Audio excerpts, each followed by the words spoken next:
Hey guys, it's me Prosoft. Today we are talking about what is quantum computing. I'm so interested and I've done research in physics and I'm interested too much interested in physics. So I have made this slide to you and to me too. And I think I see physics as a information processing because physics and information processing are so amazing. We can make the quantum. According to the, I have reviewed so many documents, videos. I will show you. I have three videos to show you, and including mathematical operations, quantum cryptography, quantum computing. I'm interested in these. Actually, quantum computing offers a level of computing power that's never existed before. Okay, and actually the quantum d wave 2 is 3600 times faster than a supercomputer. Wow, it's amazing. The d wave 2 is 3600 times faster than a supercomputer. It's amazing. Let's see the first video. In first video we'll talk, but before that I'd like to say the quotation of Max Planck, who is the father of quantum physics. I support him, I like him, I follow him. He said that when you change the way you look at things, when you change the way you look at things, the things you look at change. The things you look at change. Max Planck, father of quantum physics. He's so amazing and I like him. Okay, let's see the first video. I'll show you. A classical computer performs operations using classical bits, which can be either 0 or 1. Now, in contrast, a quantum computer uses quantum bits, or qubits, and they can be both 0 and 1 at the same time. And it is this that gives a quantum computer its superior computing power. There are a number of physical objects that can be used as a qubit: a single photon, a nucleus, or an electron. I met up with researchers who are using the outermost electron in phosphorus as a qubit. But how does that work? Well, all electrons have magnetic fields, so they're basically like tiny bar magnets. And this property is called spin. If you place them in a magnetic field, they will align with that field, just like a compass needle lines up with the magnetic field of the Earth. Now, this is the lowest energy state, so you could call it the zero state, or we call it, for the electron, spin down. Now, you can put it in a 1 state or spin up, but that takes some energy. If you took out the glass from your compass, you could turn the needle the other way, but you would have to apply some force to it. You have to push it to flip to the other side. And that is the highest energy state. In principle, if you were so delicate to really put it exactly against the magnetic field, it would stay there. Now, so far, this is basically just like a classical bit. It's got 2 states, spin up and spin down, which are like the classical 1 and 0. But the funny thing about quantum objects is that they can be in both states at once. Now, when you measure the spin, it will be either up or down. But before you measure it, the electron can exist in what's called a quantum superposition, where these coefficients indicate the relative probability of finding the electron in one state or the other. Now, it's hard to imagine how this enables the incredible computing power of quantum computers without considering 2 interacting quantum bits. Hello, hi. Now, there are 4 possible states of these 2 electrons. You could think that, well, that's just like 2 bits of a classical computer, right? If you have 2 bits, you can write 00, 01, 10, 11, right? There's 4 numbers. But these are still just 2 bits of information, right? All I need to say to determine which one of the 4 numbers to have in your computer code is the value of the first bit and the value of the second bit. Here instead, quantum mechanics allows me to make superposition of each one of these 4 states. So I can write a quantum mechanical state which is perfectly legitimate, that is some coefficient times this, plus some coefficient times that, plus some coefficient times that, plus some coefficient. So to determine the state of this two-spin system, I need to give you 4 numbers, 4 coefficients. Whereas in the classical example of the 2 bits, I only need to give you 2 bits. So this is how you understand why 2 qubits actually contain 4 bits of information. I need to give you 4 numbers to tell you the state of this system. Whereas here I only need 2.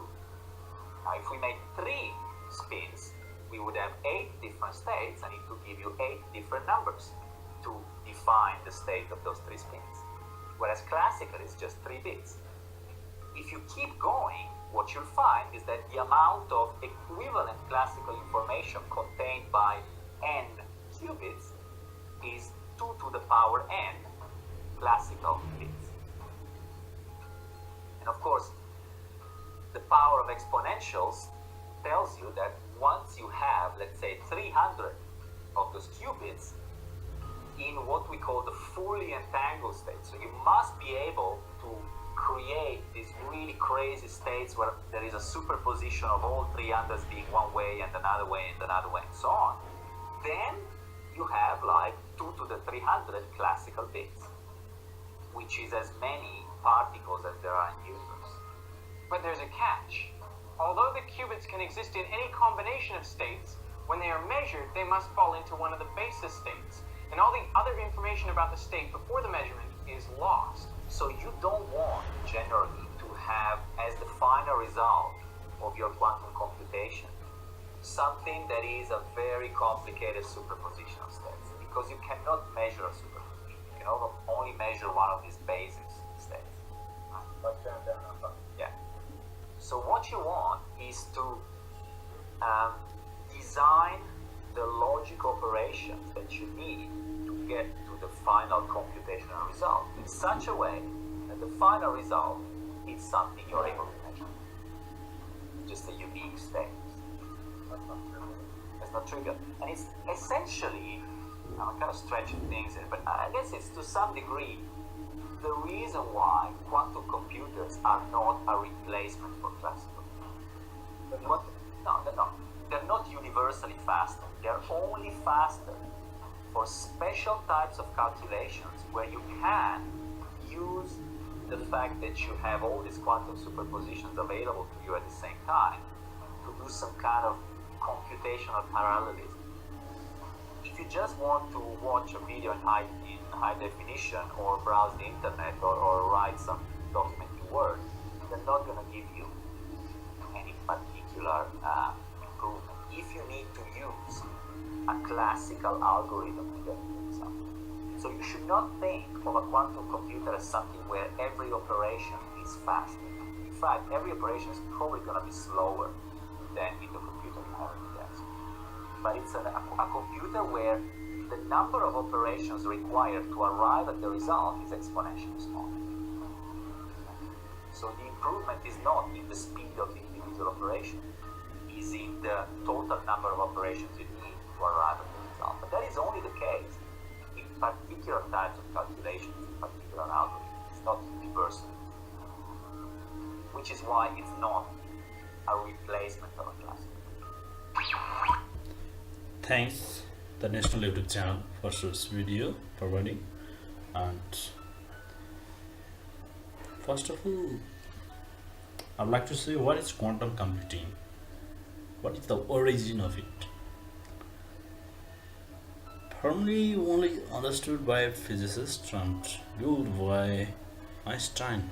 Okay, Albert Einstein. We know him by his K to MC square. We always remember him. Einstein by himself, we are now realizing the massive potential of quantum computing. Acquaint yourself with the strange and exciting world of quantum computing nature, okay, including molecules like caffeine, okay, follows the laws of quantum mechanics, a branch of physics that explores how the physical world works at the most fundamental levels.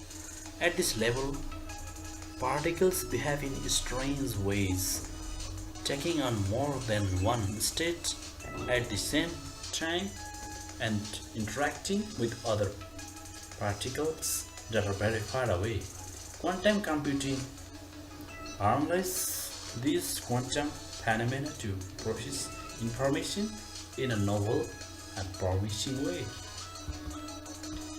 What are classical computers then? Okay, let's see here. The computers we use today. Okay, we're using computers today. Yeah, you know, the computers we use today and known as classical computers. They they have been a driving force in the world for decades. Okay, advancing everything from healthcare to how we shop. But there are certain problems that classical computers will simply never be able to solve. Consider the caffeine molecule in a cup of coffee. Surprisingly, it's complex enough that no computer that exists or could be built would be capable of modeling caffeine and fully understanding its detailed structure and properties. This is the type of challenge quantum has the potential to tackle. Okay, let's see computer. What is computer, supercomputer, and quantum computer? Let's call it. Okay, the difference. What is the difference between them? As I told before, a computer is a general purpose programmable machine which carries out arithmetic and logical operations according to a specified set of instructions. And then what is supercomputer then? Supercomputers are built like normal computers but are several times larger so they can process more information at a faster rate. Quantum computers are a whole new level of processing speed. Let's see the quantum computer. And so, in a duel between a quantum computer and a supercomputer of equal size, if they are in equal size, then a quantum computer would win, okay, by a long shot. How do quantum computers work? Let's see how quantum computers works then. Classical computers encode information in bits. As we know, each bit can take the value of 1 or 0. Okay, let's call it binary. We call it binary. These 1s and zeros act as on or off switches that ultimately derive computer functions. Yeah, we know it. Then quantum computers. Okay, how quantum computer works then?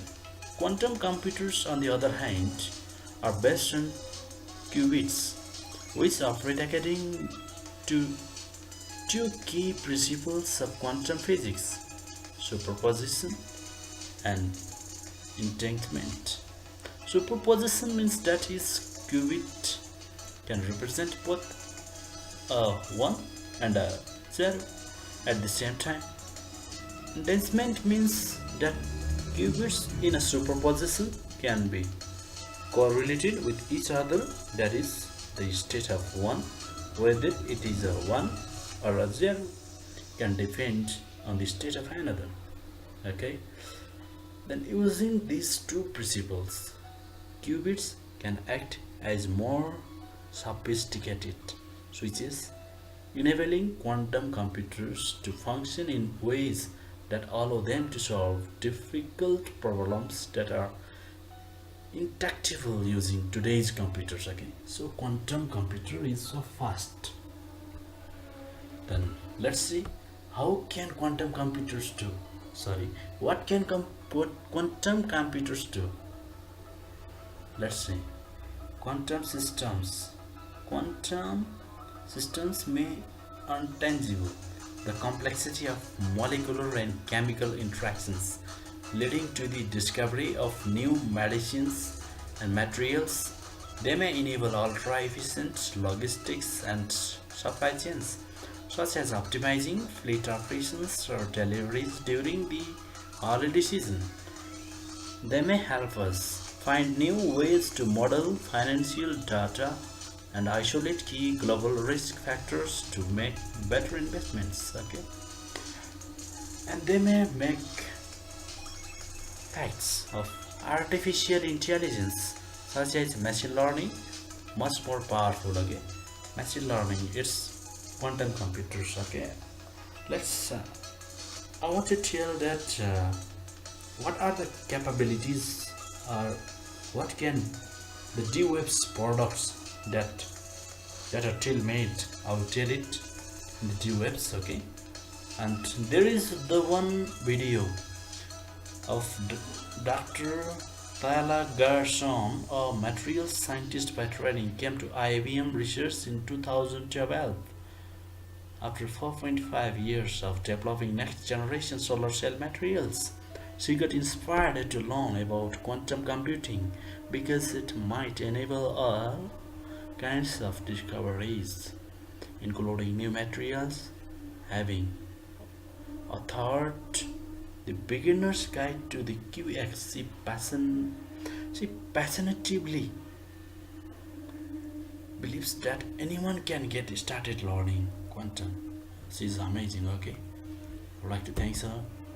And there is the TED Talk video, you can see it there, of Jerry Chow of IBM's Watson Research Center creates qubits. Okay, the qubits is the most popular, most needed, and it is everything, because qubits, through the qubits we can build the blocks of quantum computing. To make a quantum computer, the building blocks, that is called qubits, that is needed. Okay, and Chow taps into the strength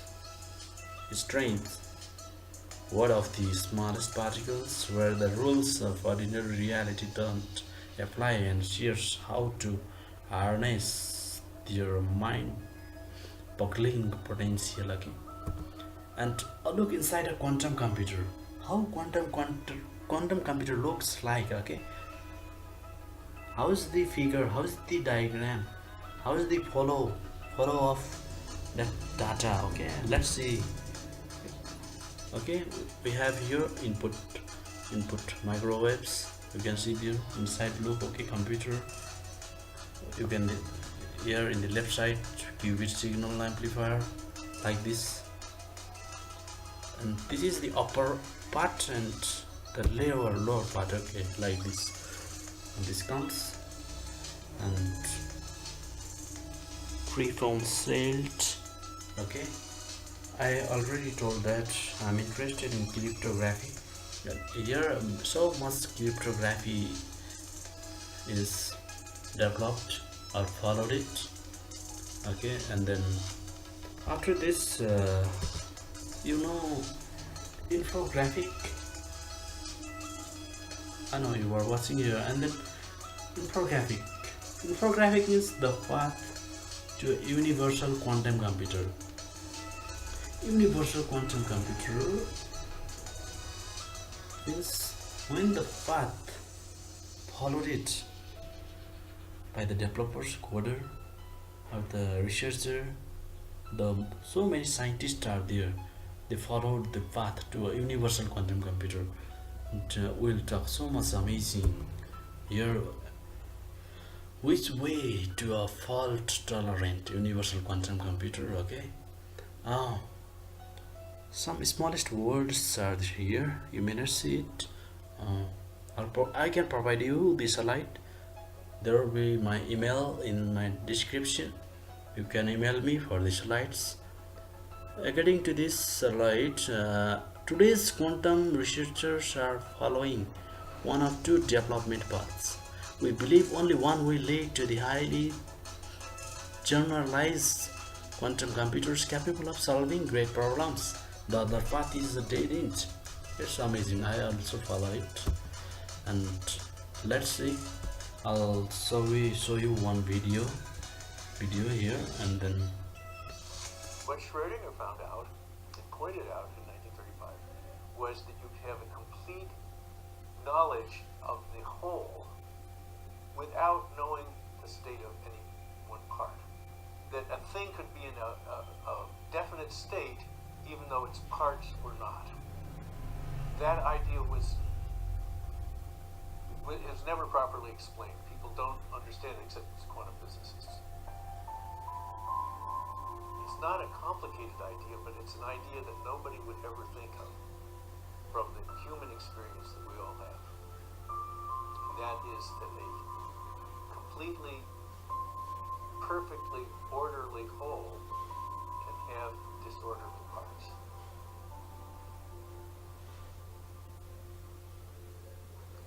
Quantum information is like the information in a dream.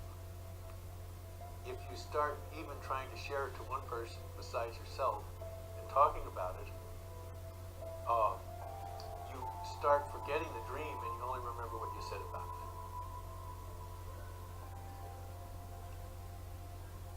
Can you understand what a quantum computer can do differently without understanding about physics?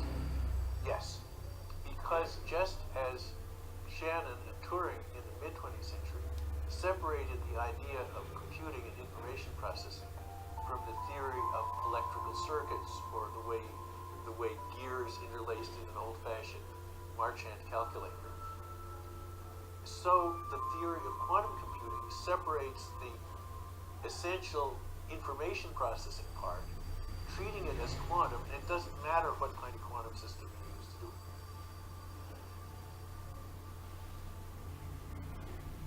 Somebody asked Faraday what the value of this new chemical they discovered was. And Faraday said that scientists are always having to answer questions of people where as soon as they hear about something new, they ask, well, what are you going to use it for? And Faraday says, I can do no better than to give the answer to that question that Franklin always gave when somebody asked him that kind of question. This was the use of a baby.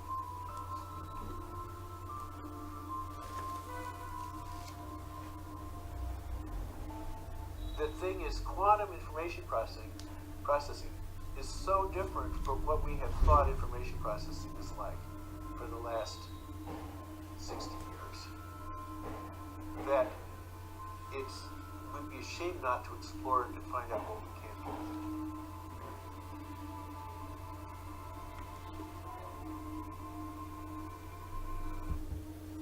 Okay, it's amazing. And what does the D-Wave computer do? What does the D-Wave computer do?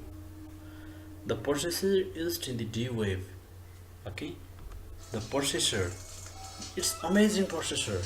It's the most powerful processor in the world. And this D-Wave, one code named Rainer, performs a single mathematical operation and discrete optimization. Rainer uses quantum annealing to solve optimization problems. The D-Wave one is claimed to be the world's first commercially available quantum computer system.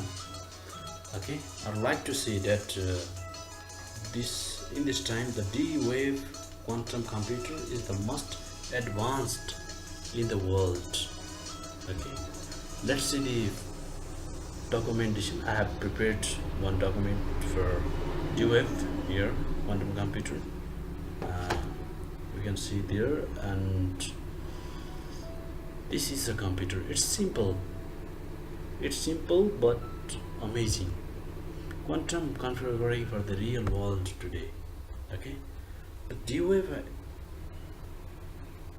so many capabilities of D-Wave quantum computers till made are we can optimize. It's the function of optimization we can carry it out. Okay, and machine learning, this is the trending topic. Machine learning is the point, and then sampling and Monte Carlo. Okay, I hope you know Monte Carlo. See in this slide, top of this slide, it's simple on the outside but extraordinary on the inside. Okay, the D-Wave machine, it means I don't only call it machine, It's quantum computer or quantum computing.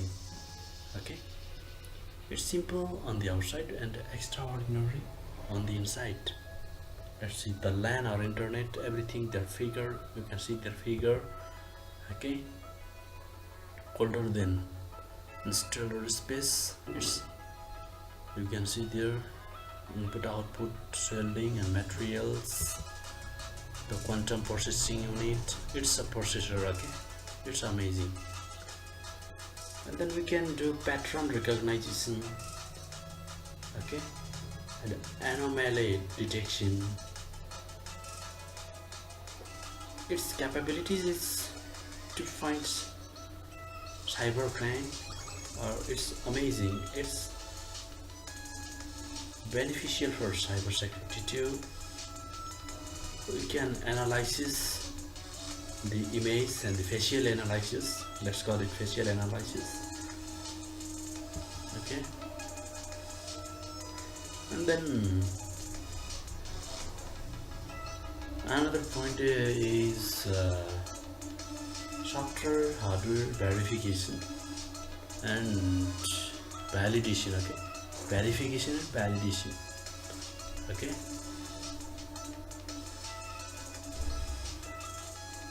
and so many applications are there: machine learning, computer science, okay, security and mission planning, healthcare, medicine, financial modeling.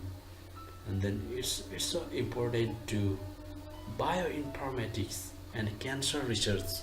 It's amazing, so I like it. Cancer research, the danger and the easy. Software and programming.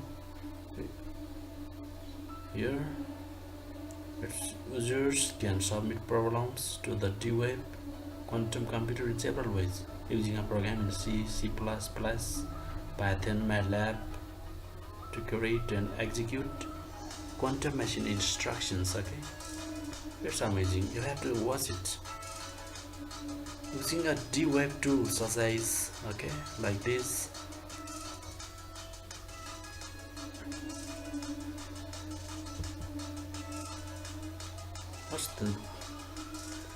It's the software environment of the web. You can see here the block diagram, a product, prototype, and the concept.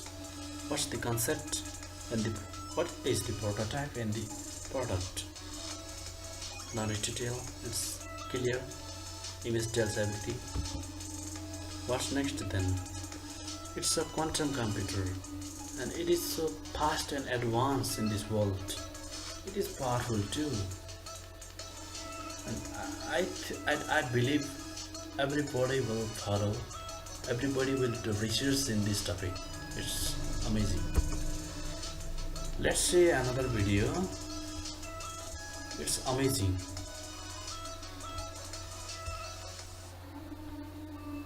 If you lift the lid of a computer, you will see a circuit board into which a number of little boxes. For all the heralded advances, computers basically run the same as they did 7 decades ago. Back when Alan Turing built the first, the language was and remained ones or zeros. Computers, of course, got smaller, faster, more storage, but the basics, they haven't changed until now. Vancouver-based D-Wave has earned the term revolution with the world's first commercially available quantum computers, machines that take those ones and zeros to a level of computing power that has never existed. Classically, you have 2 bits, you can have 4 possible states, 0, 0, 0, 1, 1, 0, 1, 1. In quantum mechanics, if you have 2 quantum bits, they can be in all 4 of those states at the same time. So not just one value, but they can be in all 4 values. And you can actually then do the logic operations you want on all 4 of those states at the same time. Confused a bit? Well, let's try this again. Okay, let's try to simplify this a little bit. Imagine this room is a library, and we just take one book, and on just one page, we write an X. Now we close it, and we ask a computer of today, to try to find it. And it does so by going through each page one at a time. It does so very quickly. But if it didn't know which book in this library that X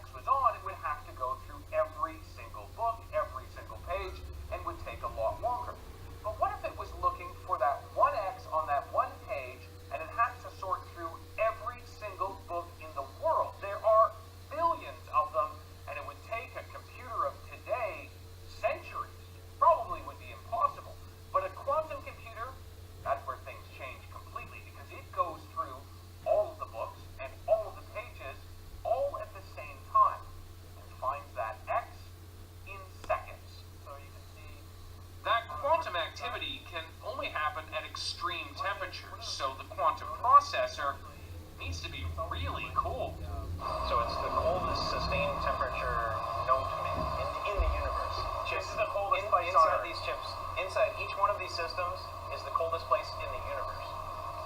In the universe, not just on Earth. That's right. In the coldest place, Jeremy Hilton is one of the coolest guys. He takes me inside the computer, which is basically a giant fridge. So all of this is the cooling system. It is. So it's essentially the fridge. Okay. The quantum technology essentially gets mounted to this plate at the bottom. These wires are how we communicate with it and extract information from it. So it's a chip. It's a chip the size of your thumbnail. It's a chip the size of your thumbnail, but you need all of this to protect it and keep it cold enough. Exactly. Yeah. And when we do that, then it can perform quantum computations that are miraculous. D-Wave's major focus right now is concentrating on finding applications and finding users of the technology who have major problems that they're not solving effectively classically.